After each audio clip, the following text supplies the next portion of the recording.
UP की सियासत में कब क्या हो जाए कोई नहीं जानता। बुधवार दोपहर अपना दल कमेरावादी ने एक प्रेस रिलीज जारी कर ऐलान किया था कि सपा और कांग्रेस वाले इंडी गठबंधन के साथ वो यूपी की 3 लोकसभा सीटों पर चुनाव लड़ेगी। इस प्रेस रिलीज में मिर्जापुर, कौशाम्बी और फूलपुर सीट का जिक्र किया गया।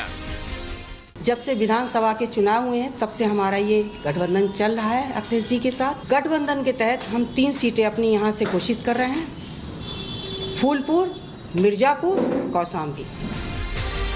ऐलान के कुछ घंटों बाद ही कृष्णा पटेल की पार्टी को सपा अध्यक्ष अखिलेश यादव ने बड़ा झटका दे दिया।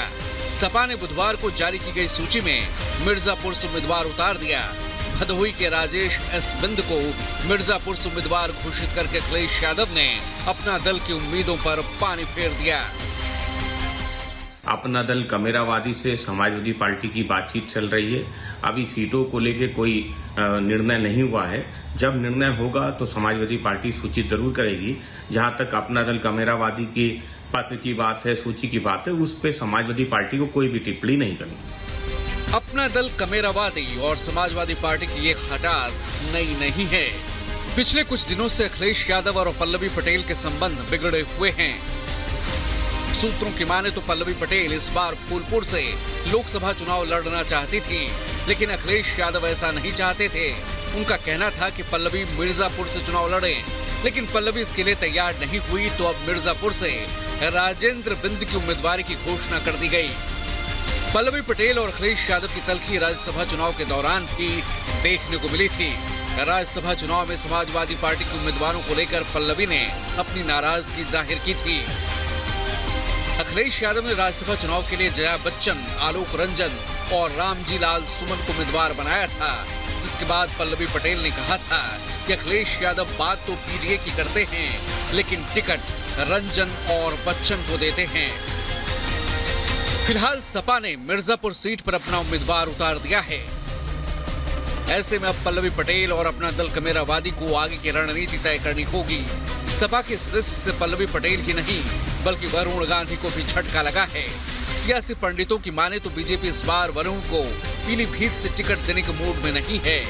ऐसे में समाजवादी पार्टी वरुण के लिए दूसरा विकल्प हो सकती थी, लेकिन समाजवादी पार्टी ने पीलीभीत से भगवत शरण गंगवार को टिकट देकर वरुण गांधी की उम्मीदों पर पानी फेर दिया। वहीं सपा से अलग हुए स्वामी प्रसाद मौर्य भी इंडी गठबंधन को समर्थन देने की बात कह रहे हैं, लेकिन अब तक लोकसभा चुनाव को लेकर अपना स्टैंड क्लियर नहीं किया है कि इंडिया अलायंस के कदम से कदम मिला करके हम चलेंगे।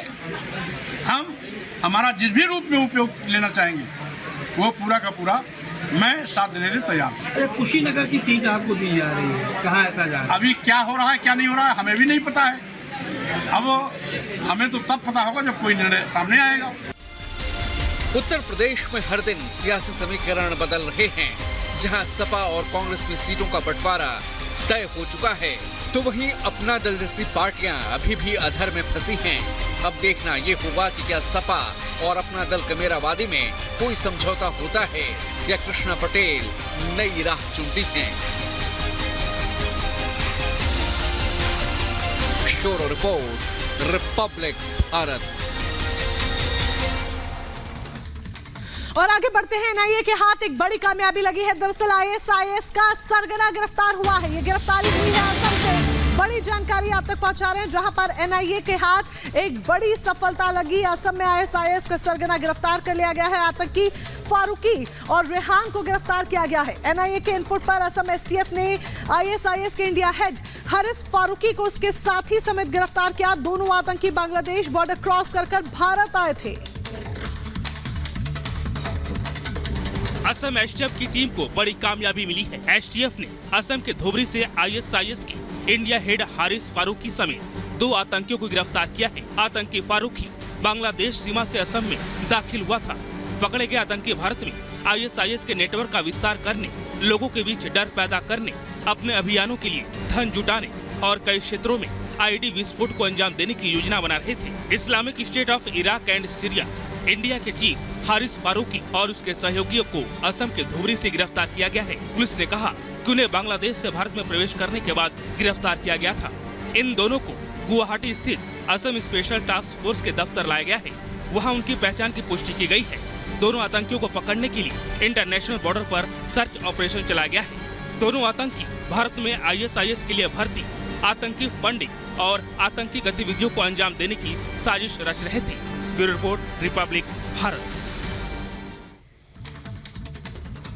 पाक सेना की बर्बरता के खिलाफ न सिर्फ अफगानिस्तान के तालिबानी बल्कि बलूचिस्तान के लड़ाके भी मैदान में आ चुके हैं और अब वे भी पाकिस्तानी सेना के साथ दो हाथ करते हुए दिखाई दे रहे हैं। देखिए रिपोर्ट।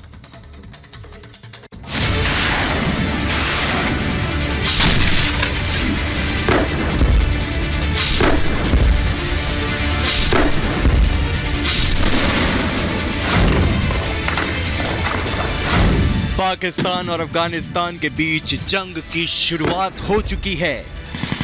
एशिया के दो मुस्लिम देश एक दूसरे को तबाह करने की कसमें खा चुके हैं।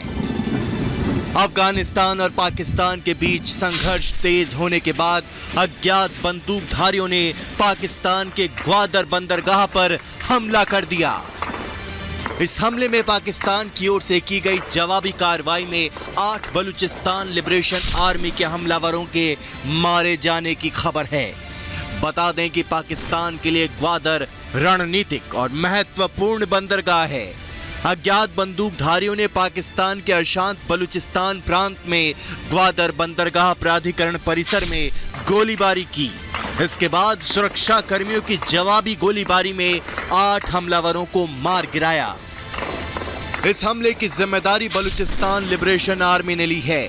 पाकिस्तानी मीडिया रिपोर्ट्स के मुताबिक बंदूकों और विस्फोटकों से लैस अज्ञात हमलावर अचानक से पाकिस्तान में ग्वादर पोर्ट अथॉरिटी GPA परिसर में घुस गए और फिर अंधाधुंध फायरिंग शुरू कर दी। इसके बाद सुरक्षा अधिकारियों के साथ उनकी मुठभेड़ शुरू हो गई। बता दें कि ग्वादर बंदरगाह चीन पाकिस्तान आर्थिक गलियारे यानी CPEC का एक अहम हिस्सा है। 2 दिन पहले ही पाकिस्तान पर 3 दिशाओं से हमला हुआ था। तालिबानी सैनिकों ने भारी हथियारों और तोपों की मदद से तुर्रम, उत्तरी वजीरिस्तान और दक्षिणी वजीरिस्तान की तरफ से पाकिस्तान पर हमला बोल दिया। पाकिस्तान की